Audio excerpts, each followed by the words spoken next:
Selamat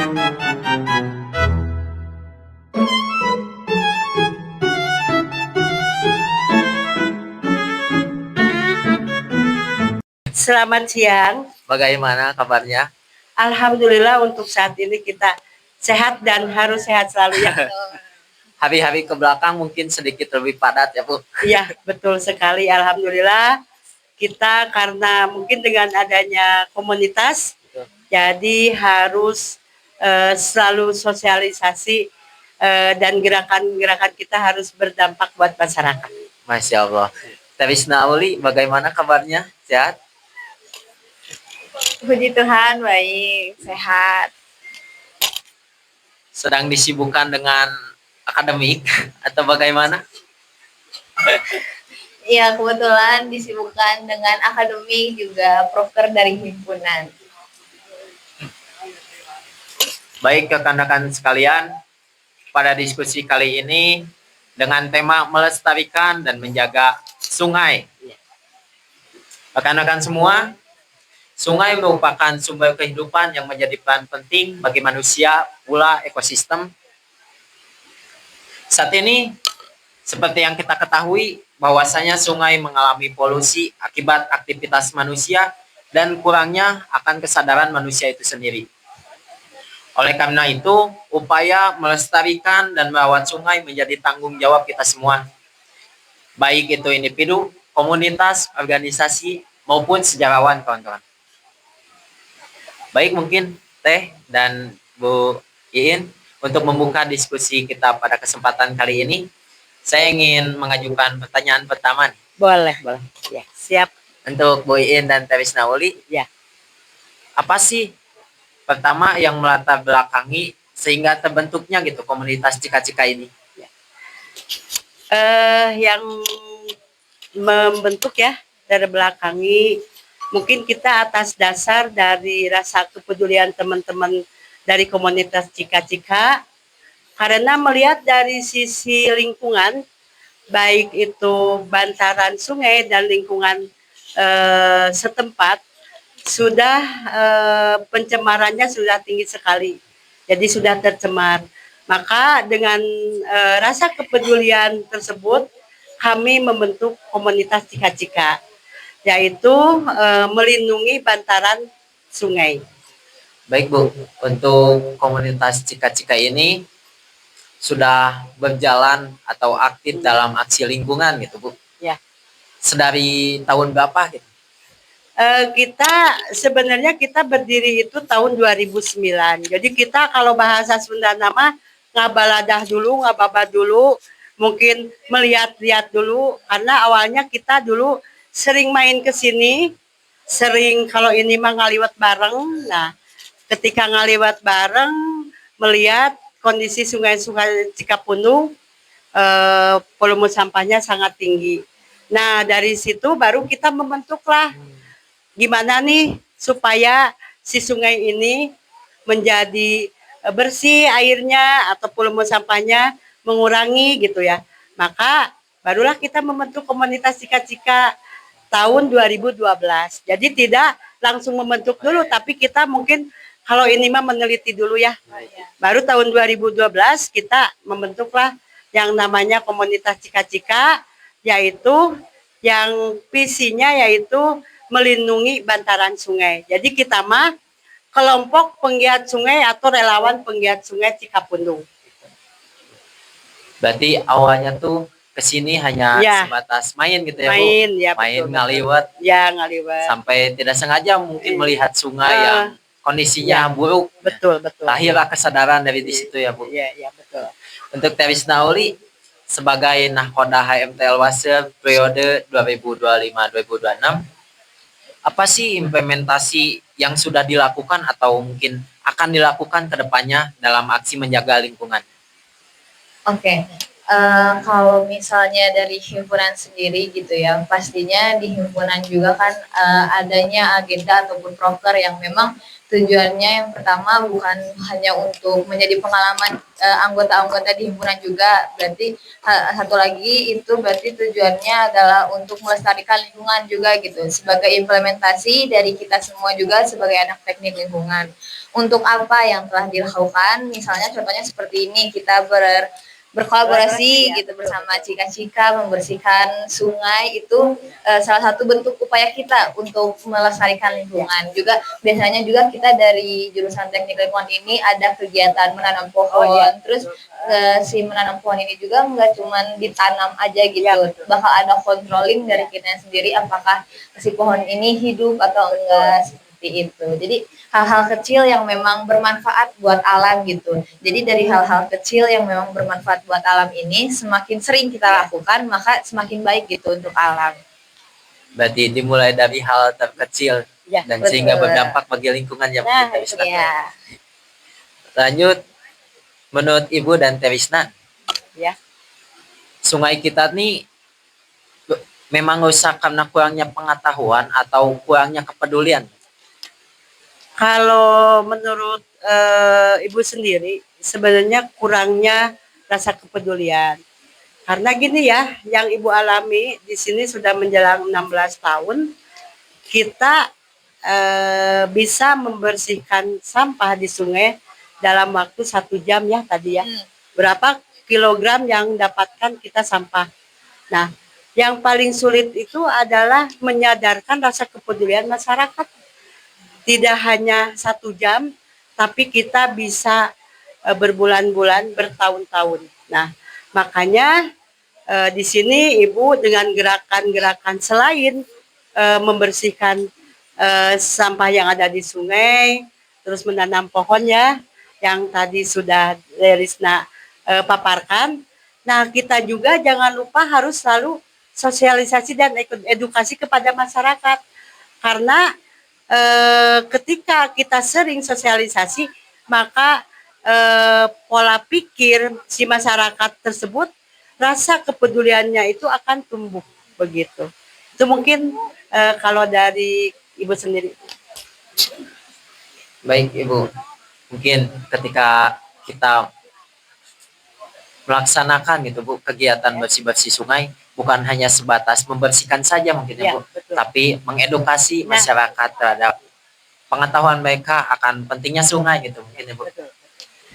Baik, kembali ke Terisna Auli. Ya, menurut Terisna Auli bagaimana? Apakah kurangnya pengetahuan ataupun kurangnya akan kepedulian? Oke. Kalau menurut aku 50-50 ya. Jadi ada beberapa orang yang memang sudah mengetahui gitu. Nggak boleh buang sampah di sungai, cara memilah sampahnya bagaimana dan segala macamnya. Tapi mereka tetap buang sampah di sungai, tetap buang sampah sembarangan gitu. Tapi ada di sisi lain ada juga beberapa orang yang memang peduli gitu, yang lihat sampah langsung buang sampah. Tapi mereka kurangnya pengetahuan di antara seperti memilah sampah dan segala macamnya. Jadi kalau menurut aku itu semua tuh ada plus minusnya ya. Jadi 50-50. Tapi memang lebih banyak itu yang kurangnya rasa kepedulian karena saya yakin juga dari kita dari kecil gitu, dari SD mungkin ya, bahkan TK juga pastinya diajarin gitu cara buat milah sampah, cara buat buang sampah gitu. Mungkin berawal dari kepedulian gitu akan lahir juga pengetahuan gitu mungkin karena mereka ya sedikitnya ingin lebih tahu bagaimana cara menjaga alam khususnya bantaran sungai yang kita lihat pada hari ini. Untuk Bu Iin, izin bertanya Bu dari pengalaman di lapangan gitu. Siapa sih sebenarnya yang sering merusak alam khususnya sungai gitu? Masyarakatkah, industri atau mungkin sistemnya yang lemah gitu? Kalau menurut Bu In sih, ya masyarakatnya, ya industrinya, ya sistemnya juga sih. Karena sebenarnya untuk menjaga, merawat sungai itu, kita harus bersinergi dengan semua pihak. Tidak hanya misalkan komunitas saja yang bergerak, tidak ya. Tapi antara komunitas, misalnya akademisi, ke pemerintahannya juga, dan mungkin untuk CSR yang lainnya juga, perusahaannya juga harus tetap bergerak bersama-sama bagaimana menjaga atau merawat si sungai tersebut supaya tidak tercemar dari limbah. Jadi harus bersinergi dan berkolaborasi begitu. Jadi ketiga hal tersebut tuh memang harus ataupun Ya. sama-sama memiliki peran Ya, betul. terhadap sungai, Bu. Ya. Untuk Terisna Uli, tantangan terbesar apa sih mahasiswa gitu ketika ingin mengimplementasikan teori ke lapangan seperti itu mungkin Terisna? Oke. Mungkin kalau tantangan terbesar gitu sebagai kita selaku mahasiswa untuk mengimplementasikan ke lapangan, yang pertama, ekspektasi itu tidak sesuai dengan realita, Bu. Jadi kayak kita belajar nih di buku, terus kayak step by stepnya ada A, B, C, D. Tapi ternyata ketika kita di lapangan, si A, B, C, D ini tuh nggak berurut gitu. Jadi kayak ada faktor kebiasaan dari masyarakatnya atau enggak faktor penunjang dari fasilitasnya gitu, yang membuat si pengimplementasian apa yang kita pelajari di kampus ataupun di sekolah itu tuh jadi sebuah seperti halangan, tapi sebenarnya nggak jadi halangan, jadi kayak challenge buat kita ketika mengimplementasikan gitu. Berarti tantangan terbesar ketika kita ingin mengimplementasikan ya Terisna, perbedaan antara apa yang sudah kita pelajari ketika diimplementasikan ternyata tidak selalu berurut gitu ya, seperti itu. Ketika Bu Iin menjalani aksi lingkungan khususnya sungai gitu ya Bu, apa sih realita yang paling pahit gitu selama Ibu bergerak gitu terhadap sungai ini? Realita yang paling pahit selama ini seperti apa? Kalau sebenarnya sih kita ya udah menjalani 16 tahun. Karena kita mungkin dari hati sanubari sendiri mencintai lingkungan, terus kita juga sudah mungkin bersatu dengan alam. Sebenarnya tantangan itu dan perjuangan yang paling berat itu ya tadi mengedukasi masyarakat. Nah, selama ini ketika Bu Iin mungkin bergerak di sungai, kita dibawa enjoy aja gitu. Bahkan kalau menurut Bu Iin sendiri, dari sampah itu menjadi berkah gitu.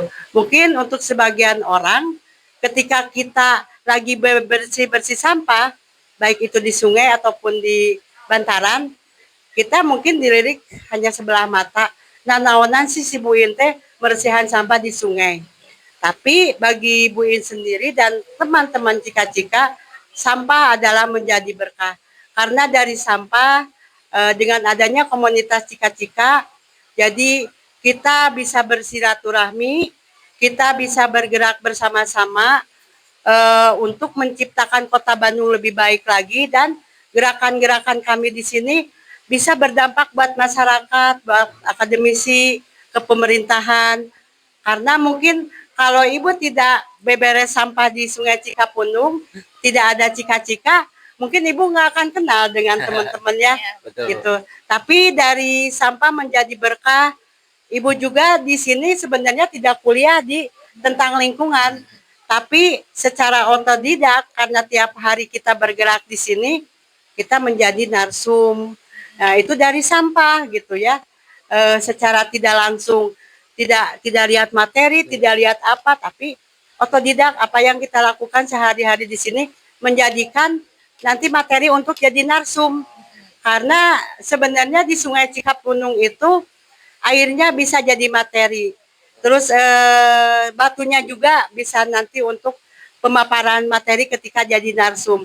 Baik itu tanamannya, pohonnya, baik itu sungainya itu sendiri, dan mungkin gerakan-gerakannya itu sendiri juga bisa menjadi sebuah materi untuk ketika kita menjadi narsum. Itu mungkin yang Ibu rasakan selama ini, selama sudah menjalani 16 tahun begitu. Masya Allah. Tidak ada yang pahit mungkin ya Bu, Ya, dibawa enjoy aja. dibawa enjoy aja. Dari sudut pandang teknik lingkungan, Terisna, apa sih indikator utama ketika kita melihat sungai ini tidak sehat? Oke. Mungkin ada 3 gitu ya, indikator utama sungai tidak sehat. Yang pertama dilihat dari kualitas airnya, antara kekeruhan, berbau atau enggak. Itu pasti indikator yang paling pertama gitu. Terus mungkin yang keduanya tentang keanekaragaman hayatinya, apakah hewan-hewan sekitar atau tanaman sekitar masih tumbuh di sekitar sungai itu. Juga mungkin ada ikan-ikan di dalamnya masih tumbuh enggak di dalam sungai itu. Berarti itu masih menjadi kriteria sungai itu bisa dikatakan baik lah, karena masih ada makhluk hidup yang mau hidup dari sungai itu. Terus mungkin yang terakhirnya itu ada tentang manusia dan sampah. Nah, itu juga menjadi faktor apakah sungai itu bisa dikatakan baik atau enggak. Dilihat dari perilaku manusianya, perilaku manusia dengan sampahnya lah terhadap si sungai itu. Mungkin 3 itu yang bisa jadi indikator dari si sungai ini baik atau enggak. Tapi kalau tiga-tiganya udah ngerasa kayak udah ngerasa tidak baik, berarti itu sungai berarti tandanya udah marah gitu. Udah tercemar, sungai udah marah. Baik, berarti ada 3 indikator yang kita melihat sungai ini sudah tidak sehat gitu. Yang pertama dari kekeruhan, yang kedua ketika kita melihat sungai apakah ekosistemnya berjalan atau tidak, dan yang ketiga tadi antara manusia dan juga sampah seperti itu. Lanjut mungkin ketika Ibu gitu selaku perwakilan dari komunitas Cika-Cika, selama ini tuh Bu, apa sih atau bagaimana bentuk kolaborasi yang ideal gitu antara komunitas, organisasi, mahasiswa lah, dan juga masyarakat gitu. Bentuk kolaborasi yang ideal ya tadi yang seperti teman-teman laksanakan ya. Kita ada clean up, bersih-bersih sungai. Terus ada juga selain dari clean up itu kita ada penanaman pohon, tebar bibit ikan, lepas burung, dan ngelarung ekoenzim. Nah, itu adalah sebagai dari penunjang bagaimana caranya kita mempertahankan ekosistem yang ada di sungai maupun di bantaran sungai. Misal kita menanam pohon karena untuk supaya tidak terjadi erosi ya di sekitar bantaran sungai. Kita tebar bibit ikan biar ekosistem yang ada di sungai tetap ada. Melepas burung biar ekosistem yang ada di sekitar di sini masih tetap ada hewannya gitu ya, seperti burungnya gitu. Terus mungkin ngelarung ekoenzim untuk mengurai mikroba yang ada di sungai. Jadi hal-hal tersebut yang mungkin untuk saat ini kita laksanakan bagaimana sosialisasi terhadap masyarakat dengan melaksanakan program tersebut. Jadi kolaborasi akademisi, kepemerintahan, masyarakat, dan kewilayahan setempat. Baik Bu, terima kasih Bu. Ketika itu tadi menurut sudut pandang Bu Iin ya, saya kembali kepada sudut pandang Trisna Auli, bagaimana bentuk kolaborasi yang ideal gitu antara komunitas, mahasiswa, dan juga masyarakat. Oke. Apa tadi yang ideal? Kolaborasi yang ideal. Nah, menurut aku gitu kolaborasi yang ideal antara mahasiswa, mungkin pertama dari mahasiswanya gitu ya, seperti kita Bu, kita yang kesini membawa pengetahuan yang kita punya gitu, kita kesini berlandaskan kepedulian gitu, dan Ibu selaku komunitas yang membantu gitu menjadi pengimplementasian apa yang memang sudah kita pikirkan atau enggak kita pelajari lah di kampus. Nah, masyarakat di sini buat yang ideal yang tadi itu lebih ke masyarakat di sini adalah membantu mempertahankan, di mana ketika kita kan edukasi terus, otomatis kayak masyarakat kayak iya udah tahu nih materi tentang ini dan segala macamnya, akhirnya kayak mau nggak mau karena kita selalu edukasi, karena mereka belum melakukan, mereka kan akan melakukan. Jadi kayak mahasiswa yang diambil dari pembelajaran yang emang dia bawa, ketika dibawa ke komunitas yang ikut membantu mengimplementasikan apa yang kita pelajari, masyarakat yang membantu mempertahankan implementasi itu. Mungkin seperti itu yang idealnya. Baik. Jadi simpulan daripada kolaborasi yang ideal itu ketika semua pihak gitu bersinergis, memiliki tujuan yang sama, dan ketika kita memberikan edukasi, masyarakat mampu mempertahankan apa yang sudah kita edukasi mungkin. Gitu. Menurut Bu Iin dan Terisna Auli, apa sih hal yang paling membuat prihatin gitu ya, ketika kita melihat bantaran sungai atau sungai khususnya di daerah Dago ini?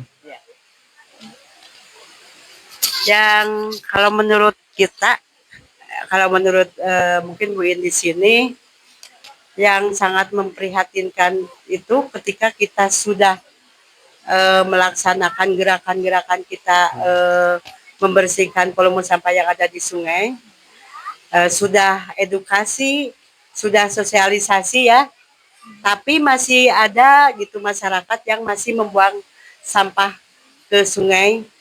Terus kan itu akan terjadi pencemaran ya, yang tadi dikatakan sama Tarisna ya.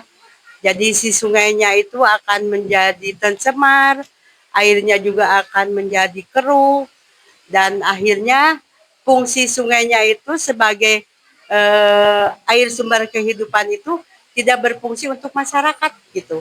Jadi yang merasa prihatin itu ya itulah ketika si masyarakat masih tetap sudah ada sosialisasi edukasi tapi tetap membuang sampah ke sungai. Baik, kalau menurut Terisna Auli bagaimana? Ya kayak tadi kan kita udah terjun ke lapang langsung ya, kita ngelihat gitu kondisi sungainya kayak gimana. Yang bikin jadi prihatin itu lebih ke banyaknya sampah yang memang nggak mengalir, jadi jangan terjerat oleh batu-batuan kan Bu. Nah terus lagi pula di situ waktu clean up juga tadi banyaknya sampah yang memang mengalir di air gitu, jadi kayak kebanyakan juga kita ngambil sampahnya yang memang udah kelihatan datang langsung kita ambil gitu. Jadi kayak sangat disayangkan gitu. Ternyata perilaku manusia seberpengaruh itu sama sungai, di mana memang sampahnya tuh benar-benar ngambang gitu di air, kelihatan gitu. Hai, ketika kita sudah melihat sungai gitu, apa sih peran generasi muda dalam menentukan masa depan sungai kita gitu? Ya mungkin buat peranan pemuda untuk masa depan ya mungkin di sini juga Bu In pengen ada generasi ya, di mana mungkin gerakan-gerakan kami di sini bisa kalau ini mah diteruskan sama generasi muda untuk menciptakan kota Bandung lebih baik lagi dengan sungai-sungainya yang lebih bersih gitu ya. Terus volume sampahnya mengurangi dan mungkin gerakan-gerakan kami ini berdampak juga nanti untuk generasi muda yang akan datang. Baik, menurut Terisna Auli bagaimana peranan generasi muda dalam menentukan masa depan sungai? Oke, peran generasi muda dalam menentukan masa depan sungai itu sangat penting pastinya, karena hal kecil yang kita lakukan sekarang juga seperti membersihkan sungai ini itu harusnya dilakukan secara terus-menerus gitu. Yang pertama bukan karena pengen sampahnya hilang aja gitu, tapi kayak karena memang sungai itu butuh kita, ya bisa dibilang seperti itu. Nah, si peran generasi muda ini tuh betul yang kata Bu In ngomong sebagai keberlanjutan gitu. Kalau misalnya memang buin terus yang itu kan nggak ada regenerasinya, pasti bakal stop juga gitu. Jadi kayak memang sangat penting gitu. Jadi dari kepedulian memang harus ditanamkan kepedulian pada generasi muda gitu, dari hal-hal kecil yang kita lihat gitu. Contohnya kayak sampah tadi yang hanyut gitu. Mungkin dari kepedulian dari generasi mudanya itu yang harus ditingkatkan gitu. Berarti hal yang harus kita wariskan itu kepedulian akan lingkungan. Ya. Terus bagaimana sih gambaran sungai yang ideal gitu ketika kita ingin mewariskan kepada generasi selanjutnya? Ya, boleh. Kalau misalnya kan tadi udah diituin juga kan sungai yang baik tuh bakal kayak gimana gitu. Nah, 3 indikator itu yang memang bisa menjadi sungai ideal gitu yang harusnya kita wariskan kepada generasi selanjutnya. Kalau misalnya memang sungai yang kurang ideal, maksudnya dikatakanlah tidak ada keanekaragaman hayati yang tumbuh di situ. Terus ketika kita mewariskan kepada generasi selanjutnya, ya kan mereka juga pasti bakal kayak oh dari awal juga udah nggak ada yang tumbuh tuh ikan, nggak ada yang tumbuh tanaman gitu. Jadi kayak ya udah bakal dibiarkan kan. Rata-rata seperti itu. Jadi kayak yang ideal gitu, kondisi sungai yang ideal untuk kita wariskan itu lebih ke ya yang tadi 3 indikator itu yang harus dijaga dengan benar-benar gitu. Baik, kalau dari Bu Iin. Ya, kalau untuk sungai yang ideal itu, jadi si bantarannya juga lestari asri ya. Terus mungkin si airnya juga mungkin keruh sih tidak, tapi stabil gitu ya. Volume sampahnya juga tidak menumpuk. Terus mungkin si ekosistemnya juga tetap ada gitu. Karena mungkin tahun 1980 itu sungai yang ada di Kota Bandung termasuk Cikapundung itu sangat ideal sekali karena masih bisa dikonsumsi untuk masyarakat ya, dipakai tempat cuci, untuk mandi, boleh dikatakan bisa juga diminum airnya.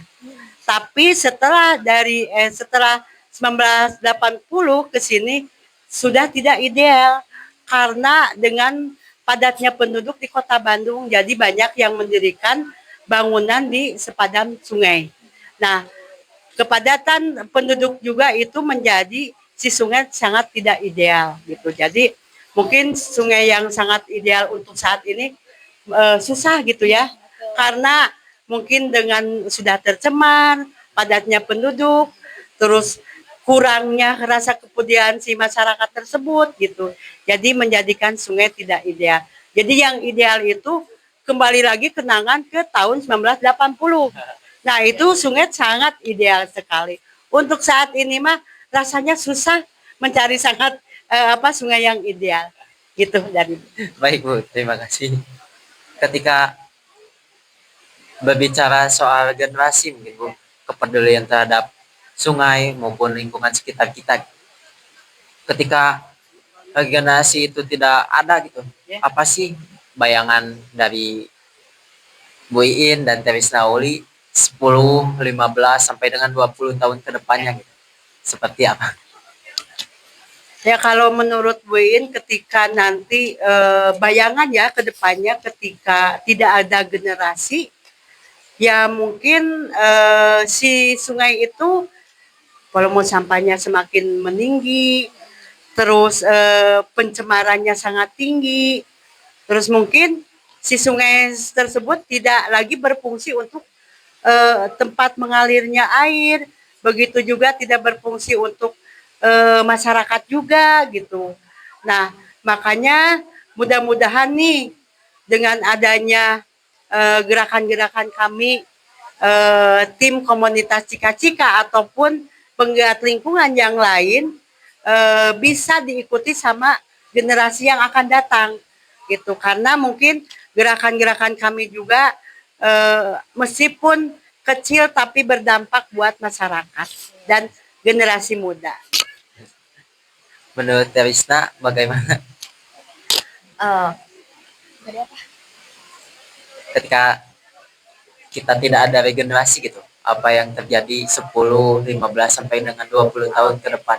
Kalau nggak ada regenerasi gitu, pastinya 3 komponen itu hilang. Yang pertama, terus kayak jangan salahin sungai gitu. Kalau misalnya memang kita banjir, terus kondisi airnya bau, kotor dan nggak bisa dipakai gitu. Jadi pasti bakal kebanyakan mempertanyakan gitu, apa yang dilakukan tahun-tahun kemarin gitu. Padahal ya memang lebih ke karena nggak adanya regenerasi itu gini. Jadi kayak pastinya banyak pertanyaan yang mempertanyakan yang harusnya nggak usah dipertanyakan. Maksudnya kayak kalau misalnya nggak ada regenerasi itu kan pasti kita mempertanyakan yang tahun-tahun kemarin kan sungainya juga nggak dijaga gitu kan.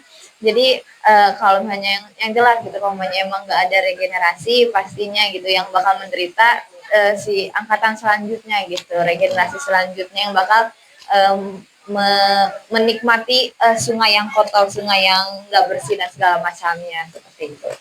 Baik, Bu Iin dan Terisna Uli, jika ingin menyampaikan satu pesan penting itu terhadap masyarakat dan rekan kita sekalian gitu, apa yang ingin Bu Iin dan Terisna Uli sampaikan? Kalau Bu Iin mungkin yang akan disampaikan, terima kasih kepada teman-teman yang sudah mau berkolaborasi dengan Cika-Cika untuk clean up di hari ini. Mungkin teman-teman juga bisa melihat bagaimana kondisi Sungai Cikapundung yang ada di sekitar Cika-Cika. Dan mudah-mudahan gerakan-gerakan kalian bisa berdampak dan terima kasih sudah melaksanakan clean up sebagian dari gerakan-gerakan lingkungan. Mudah-mudahan dapat menginisiasi untuk kampus-kampus yang lain ketika mereka melaksanakan atau memperingati hari jadi, tapi mereka bergerak ke lingkungan. Terima kasih, hatur nuhun. Mudah-mudahan kita bisa berkolaborasi untuk kedepannya lagi. Terima kasih. Dari Terisna Uli, apa pesan yang ingin disampaikan terhadap masyarakat dan rekan-rekan sekalian? Oke, mungkin buat rekan-rekan sekalian juga gitu, karena rekan-rekan sekalian juga kan yang sudah turun langsung gitu clean up dan melihat gitu kondisi sungai kita tuh seperti apa dan bagaimana. Mungkin dari hal kecil yang kita lakukan clean up ini gitu bisa menyadarkan kita bahwasannya memang sampah itu harus kita buang dan harus kita simpan dengan baik gitu. Jangan sampai kita lihat sendiri kan sungai yang tadi juga kan banyak sampah yang masih ngapung-ngapung di air gitu. Kan dilihat juga dari situ sudah terlihat bahwa sungainya itu berarti banyak sampahnya gitu. Mungkin buat rekan-rekan sekalian semoga kegiatan kali ini bisa menjadi kesadaran kecil buat kalian agar kalian tuh bisa semakin aware sama sampah kalian yang kalian dan yang bukan punya kalian juga gitu. Terus kalau misalnya untuk masyarakat sekitar gitu, dimana memang sungai ini sangat penting gitu ya buat keberlangsungan hidup. Apalagi sungai ini kan isinya air gitu. Air itu adalah yang paling penting lah buat kehidupan kita gitu, sumber kehidupan kita. Makanya minta tolong gitu untuk kayak hal kecil gitu, dimulai dari sampah, minimal kita harus bisa bertanggung jawab atas sampah kita sendiri, mungkin seperti itu. Wah, menarik sekali rekan-rekan diskusi pada kesempatan kali ini. Barangkali rekan-rekan ada yang mau ingin didiskusikan terhadap dua narasumber yang sangat istimewa gitu, dari Podser atau podcast Waser ini. Silakan 3 pertanyaan.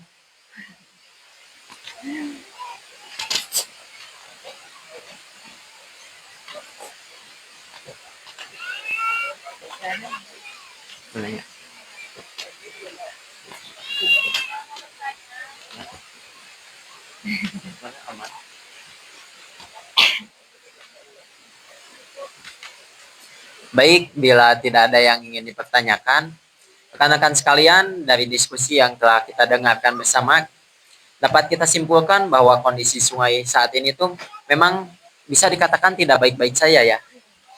Secara ilmiah, banyak sungai yang sudah tidak memenuhi baku mutu, sementara di lapangan kita melihat langsung itu, bagaimana sungai menanggung beban limbah, sampah, dan kelalaian manusia. Namun diskusi hari ini juga menunjukkan bahwa harapan itu masih ada ya. Harapan masih ada. Upaya yang dilakukan oleh komunitas Cika-Cika melalui aksi nyata di lapangan dan juga peran dari HMT Waser dengan pendekatan dan berkelanjutan juga ya. Kita belajar bahwa merawat sungai tidak cukup hanya dengan membersihkannya, tetapi harus dibarengi dengan perubahan perilaku, kesadaran kolektif, dan kolaborasi antara masyarakat, komunitas, dan generasi muda. Sungai bukan tempat sampah terakhir, melainkan sumber kehidupan yang harus dijaga dari hulu hingga ke hilir. Sebagai penutup, mari kita renungkan satu hal. Jika hari ini kita abai terhadap sungai, maka esok hari kitalah yang akan menanggung segalanya. Menjaga sungai bukanlah soal siapa yang paling bertanggung jawab, tetapi siapa yang mau mulai bertindak.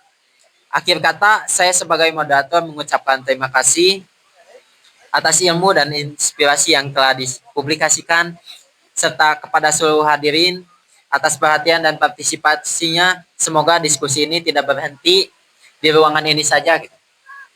tetapi juga terus menjadi aksi nyata di lingkungan kita masing-masing. Saya mohon maaf apabila selama memandu jalannya kegiatan atau diskusi kali ini banyak sekali kesalahan. Akhirul kata, wassalamualaikum warahmatullahi wabarakatuh. Waalaikumsalam. Terima kasih Bu Iin dan juga Trisna Auli atas kesempatannya. Oke teman-teman, sekian dari perbincangan kita pada kali ini. Jangan lupa like, comment, and subscribe. Podcast. Terima kasih semuanya.